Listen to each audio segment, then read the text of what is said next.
Tout était réuni pour que la fête soit belle mercredi soir à Demouzon. Quelques 2500 spectateurs avaient fait le déplacement pour une affiche des plus alléchantes puisque le VLF recevait en match amical le FC Nantes Atlantique.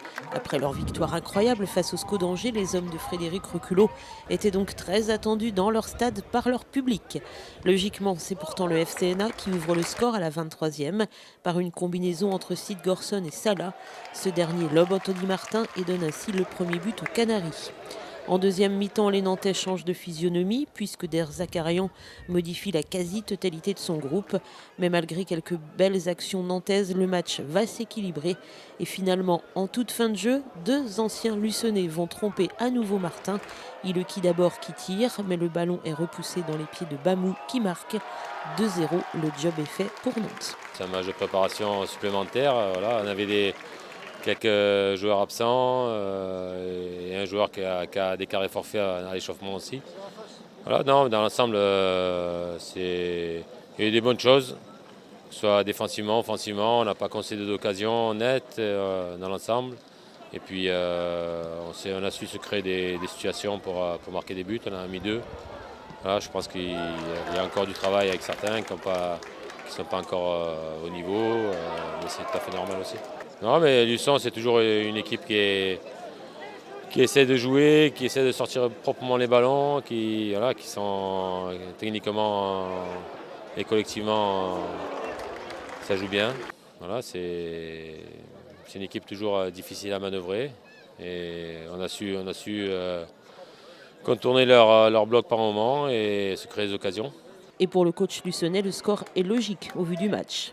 On a vu un match, je ne vais pas dire terne, je n'ai pas vu un grand match dans son animation. Maintenant, voilà, on avait décidé de faire jouer un temps de jeu important pour le 11 de départ. Ce qui a fait qu'on n'a pas pu, nous, emballer ce match-là. Donc c'est vrai que bon, on s'en doutait un petit peu. Après la grosse perf contre Angers, la grosse débauche d'énergie, on savait que 4 jours après, que ça allait être compliqué de pouvoir renouveler ce type de prestation. Donc, mais voilà, on a bien travaillé physiquement. On a fait rentrer quelques garçons sur des touches où il y a des garçons qui ne pouvaient plus physiquement. Mais voilà, nous, on a donné ce qu'on a pu. C'est vrai que c'est bon pour le spectacle, c'était pas forcément très élaboré, mais bon, voilà, on a fait avec nos moyens actuels. On est en 4e semaine de préparation et c'est vrai que bon, on n'a pas été très emballant nous dans nos prestations. Une préparation qui se déroule conformément aux attentes de l'entraîneur. Ouais, on est satisfait de ce qu'on voit actuellement. Maintenant, c'est vrai que ce type de match, on aimerait voir autre chose parce que jouer contre une Ligue 1, on aimerait être au maximum de nos possibilités, ce qui n'était pas le cas aujourd'hui, on le savait. Donc voilà, on avait pris ce match-là. Bon, je pense qu'eux aussi ont bien bossé, mais nous on a fait 2 matchs pleins, on a travaillé beaucoup de choses. On avait vu beaucoup de choses positives sur Angers. Là, on a vu beaucoup de lacunes aujourd'hui quand on est dans un état de fatigue par rapport à des positionnements ou des choix de jeu. Donc voilà, on a pris beaucoup d'instructions sur ce match-là. Ouais.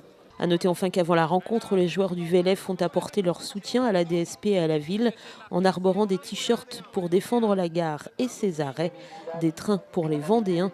Tel est le message qu'ils ont donc affiché devant les milliers de spectateurs de Demouzon. Un joli coup de pouce pour tous ceux qui se battent pour la gare.